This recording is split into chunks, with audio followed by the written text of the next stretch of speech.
Sobat Antara, selamat datang kembali di Podcastorial Antara pada episode yang kedua. Kali ini masih bersama dengan redaktur pelaksana kita, Pak Teguh. Yap. Gimana kabar Pak Teguh? Baik, Bung Afud. Nah, di Podcastorial Antara di episode kedua ini kita akan membahas masih lingkup dengan isu-isu terkini terkait dengan COVID-19 masih wabah. Cuman kita akan fokus di ini, mudik. Oke, jadi memang hari-hari ini banyak orang yang udah mulai mudik Pak Afud ya? Betul. Nah, masalahnya sekarang terkait dengan penyebaran wabah COVID-19 ini kan pemerintah sedang berusaha getol untuk mencegah agar tidak semakin besar. Betul. Salah satunya dengan memberikan anjuran ya Pak Teguh bahwa untuk stop mudik. Ini sebenarnya anjuran atau larangan sih? Pemerintah akhirnya memutuskan hanya untuk menganjurkan. Jadi tetap memperbolehkan kemarin. Sempat memang ada wacana untuk melarang. Tapi nampaknya itu belum dilakukan atau tidak dilakukan dalam beberapa waktu terakhir setidaknya. Nah, gitu. Terkait dengan kebijakan-kebijakan ini bahwa mudik itu sempat dilarang kemudian dianjurkan. Nah, pertanyaan saya adalah bagaimana sih sudut pandang kantor berita Antara melihat anjuran ini bahwa mudik harus sebisa mungkin di stop untuk mencegah penyebaran ini lebih luas? Gimana pandangannya? Ya, dilarang atau tidak dilarang, sebenarnya mudik memang harusnya dihindari Pak Afud. Karena kita tahu bahwasanya mudik adalah salah satu elemen ya, salah satu mata rantai yang bisa menjadi istilahnya semacam pabrik COVID baru. Jadi ada peternakan COVID lah kurang lebih. Ada ternak ya? Mudah-mudahan nggak panen ya? Ya, peternakan COVID memang jadi akan semakin masif ketika orang-orang berbondong-bondong mudik. Jadi waktu ketika tanggal 30 Maret kemarin saja ya Pak Jokowi mengatakan sudah 14.000 orang Jakarta yang mudik menggunakan bus ya, artinya transportasi umum bus aja, itu belum termasuk kereta api dan sebagainya, atau apalagi mobil pribadi yang sangat susah untuk mendeteksinya. Lah hari-hari ini tampaknya semakin banyak Pak Afud. Dan itu tampaknya kita harus upayakan untuk kita rem. Kita belum tahu langkah-langkah konkret apa yang dilakukan oleh pemerintah, termasuk pemerintah DKI yang hari ini sudah diputuskan oleh Kementerian Kesehatan sudah mendapat status PSBB. Ya, kurang lebih kayak gitu Pak Afud. Oke, emang syarat mudik sendiri apa sih Pak Teguh sebenarnya? Syarat mudik tentu saja syarat mudik yang aman maksudnya ya? Pak Teguh berarti kurang paham yang saya maksud. Syarat untuk mudik pertama itu adalah harus punya kampung halaman. Iya. Ya kan? Syarat mudik pertama itu harus punya kampung halaman. Kalau nggak punya kampung halaman, berusaha bercanda itu. Kita pengen optimis. Ya, betul. Gini Pak Afud. Di Indonesia itu sekitar ya, kalau mudik Lebaran itu sekitar lebih dari 20 juta rakyat Indonesia yang butuh mudik. Memang beberapa tahun-tahun terakhir itu ada fluktuasi ya. Jadi mudik ya, tapi kisarannya masih di angka 20 juta ya. 20 juta orang Indonesia mudik.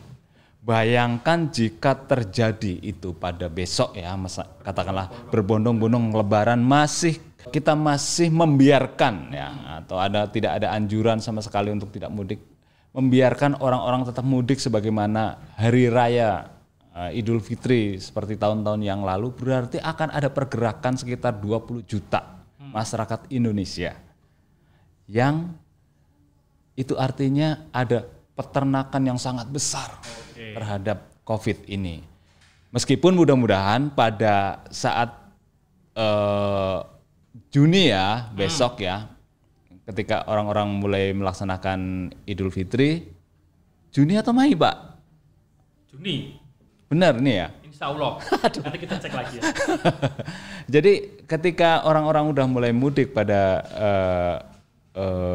pada bulan-bulan mendatang ya, diharapkan si COVID sudah trennya sudah menurun. Tapi kalau itu tidak terjadi, bayangkan betapa dahsyatnya. Tapi gini Pak Teguh, kalau misalnya pemerintah menganjurkan bahwa mudik di stop, itu kan selama ini ada istilahnya perputaran siklus ekonomi bahwa betul. Di desa itu lebih berkembang karena ada suntikan banyak yang bergerak di situ. Nah ini dengan tidak adanya atau dianjurkannya untuk stop mudik ini, sektor apa saja sih yang terpengaruh dari anjuran itu? Pasti banyak ya.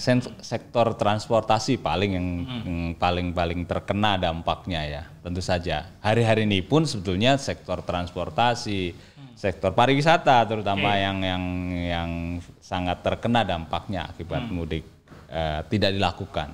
Tapi itu jauh-jauh lebih baik menurut saya daripada efek yang ditimbulkan, kerugian yang didapatkan oleh masyarakat akibat misalnya merebaknya COVID-19 yang mungkin jadi akan menulari orang tua kita, menulari saudara-saudara kita, dan itu saya kira bukan berita baik nanti berita baik pada saat Lebaran, Pak Afud. Ya.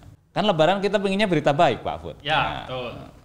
Cuman ternyata mudik ini memang untuk kali ini sepertinya menjadi bisa hal yang buruk ya ketika dilakukan karena peternakan COVID itu bisa mengumpul. Nah, mudik ini kan berarti kita berduyung-duyung kembali ke kampung halaman kan tadi. Syarat utama kan punya kampung halaman. Mau kemana kalau nggak punya kampung halaman? Nggak usah mudik. Nah, biar lebih tegas atau biar lebih ini bukan hanya anjuran tapi kayak semacam agar dipatuhi.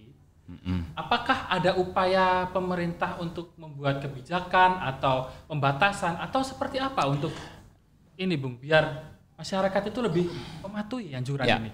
Beberapa daerah memang menggunakan sudah mengantisipasi itu dengan misalnya karantina bagi orang yang mau mudik. Jadi karantina di balai desa atau balai warganya. Tetap 14 hari ya? Ya, 14 hari. Jadi dia mudiknya libur cuma seminggu misalnya. Nah itulah problematika yang semacam itu pasti akan muncul Bang Afud. Dan ketika itu muncul, kita tidak tahu apakah itu akan ditaati oleh masyarakat atau tidak akhirnya. Nah, dilematis juga ketika sudah sampai rumah misalnya hanya karantina saja kan, nggak lucu juga kan. Cuma di kamar. Cuma di kamar atau semacamnya. Nah, memang paling bagus adalah tidak mudik, puasanya diperpanjang gitu. Artinya puasa mudiknya gitu loh. Oh, saya pikir puasanya diperpanjang. Jadi kayak puasa jadi orang harus puasa mudik untuk tahun ini. Ya itu mungkin ujian bagi kaum muslimin lah ya. Bahwasanya puasa tahun ini bukan saja puasa menahan lapar dan nafsu saja, tapi menahan untuk tidak mudik saya kira. Betul. Tapi sempat muncul wacana waktu itu pemerintah akan mengganti libur ya. Istilahnya memundurkan atau nanti biar masyarakat tidak berbondong mudik di waktu yang sama, liburnya ini dialihkan. Itu efektif atau gimana? Saya kira saya nggak tahu ya apakah itu akan efektif atau tidak ya. Tapi setidaknya itu akan membuat sebarannya memang menjadi terkendali lah ya, terkendali ya. Paling baik memang pelarangan Pak Afud. Tapi apakah itu akan memiliki implikasi-implikasi yang lebih memiliki risiko? Saya kira juga harus diperhitungkan, terutama dalam soal ekonomi masyarakat dan apakah itu juga akan membuat masyarakat menjadi lebih banyak ya berkonflik lah ya artinya kayak gitu ya. Artinya hari-hari ini mereka ya yang sudah work from home aja misalnya pasti cukup merasa merasa harus memiliki manajemen jiwa yang cukup ya sehingga dia tetap bisa memiliki jiwa yang sehat gitu ya. Nah itu memang upaya-upaya yang semacam itu memang harus kita inikan ya. Soalnya faktanya ketika pelarangan mudik dilakukan juga, orang-orang sudah mulai mudik lebih awal. Iya. Nah, nyolong start ya? Nyolong start. Nah, nyolong start dilakukan itu. Nah, mudik yang lebih awal juga terjadi juga ternyata kan di India dan semacamnya itu, dan itu memiliki dampak yang saya kira kurang bagus juga ya di faktanya ya. Akhirnya jadi efektivitas pelarangan itu jadi nggak maksimal. Nah, Indonesia nampaknya mencari jalan tengah ini Bang Put. Mencari jalan tengah supaya tidak dilarang tapi tetap memiliki efektivitas yang masih terukur, kurang lebih kayak gitu. Itu langkah yang mungkin tidak drastis tapi menurut saya sih cukup bijak gitu ya. Cuma memang mungkin kita harus pastikan pembatasan atau protokol-protokol yang ketat harus dilakukan. Jadi ketika misalnya Anda diperbolehkan mudik, Anda harus mengikuti protokol yang sangat ketat. Dan ketika tidak dilakukan protokol itu, orang tersebut dikasih sanksi atau di semacam apalah. Sanksinya gitu ya. Itu untuk lebih tegas, mending sanksi sosial atau sanksi yang administrasi atau seperti apa ya? Untuk kadang kan orang kalau nggak diberi punishment itu kan. Ya betul. Di beberapa negara itu mereka bisa denda ya. Iya, kena pasal. Kena pasal dan didenda ya. Betul. Mungkin bukan kurungan ya, karena kurungan juga berbahaya juga kan. Ketika terlalu kurang represif. Represif dan kurang manusiawi mungkin. Dan menjadi problematika juga di penjara kan mereka nanti desak-desakan dan itu akhirnya timbul masalah baru, kerumunan baru ya. Itu yang terjadi ya. Jadi mungkin denda mungkin bisa dipikirkan sebetulnya oleh pemerintah daerah maupun ya pemerintah pusat dalam hal ini ya, ketika menerapkan PSBB. Jadi kurang lebih kayak gitu. Jadi aturan-aturan lebih rigid atau lebih tegas mengenai aturan mudik dan aturan bagi orang-orang yang melanggar protokol mudik itu mungkin perlu dilakukan ke depannya supaya orang berpikir juga untuk mudik. Aku kalau mudik misalnya hanya seminggu tapi akhirnya nggak ketemu dan seterusnya. Itu artinya kita membatasi orang berpikir ulang untuk mudik atau tidak mudik gitu loh. Nah, kemudian kalau misalnya masyarakat perkotaan atau yang tidak mudik lah, akhirnya memilih untuk tidak mudik. Lantas apa yang bisa dilakukan di kota itu atau di tempat yang seharusnya dia mudik tapi tidak? Ya. Atau ada perlu dibentuk apa ya, semacam kesibukan sehari-hari tetap dilakukan atau ada tips nggak mungkin? Ya akhirnya memang kita harus kreatif ya. Silaturahmi yang selama ini mungkin juga sudah dilakukan oleh masyarakat, misalnya melalui telekonferensi dan semacamnya. Silaturahminya modern ya? Iya. Telekonferensi. Lama-lama telepati. Iya betul. Mungkin pakai Zoom dan semacamnya. Ada ini sekarang Zoom ya menjadi menjadi aplikasi yang sangat. Terus berarti angpaonya nanti pakai ini ya, e-money atau apa gitu biasa. Kalau soal transfer kan bisa aja pakai e-money atau pakai pakai aplikasi yang sangat saya kira banyak gitu ya. Lalu ini Bung, saya panggil ini aja ya Pak Teguh aja lah. Kayaknya Bung kurang ini. Kalau misalnya Pak Teguh akan sosial campaign-kan lagi tentang anjuran mudik ini, masyarakat baiknya gimana ini? Apakah mempersiapkan diri mulai sekarang menghadapi hal-hal larangan mudik atau lebih baik dia mencuri start? Ya. Kan tadi sempat dibahas tuh ada yang mencuri start itu. Ya, lebih baik memang tidak mudik. Anjuran pertama adalah tidak mudik. Kalau terpaksa mudik, pertama taati protokol. Terus kemudian pastikan juga kesehatan kita cek dulu lah ya.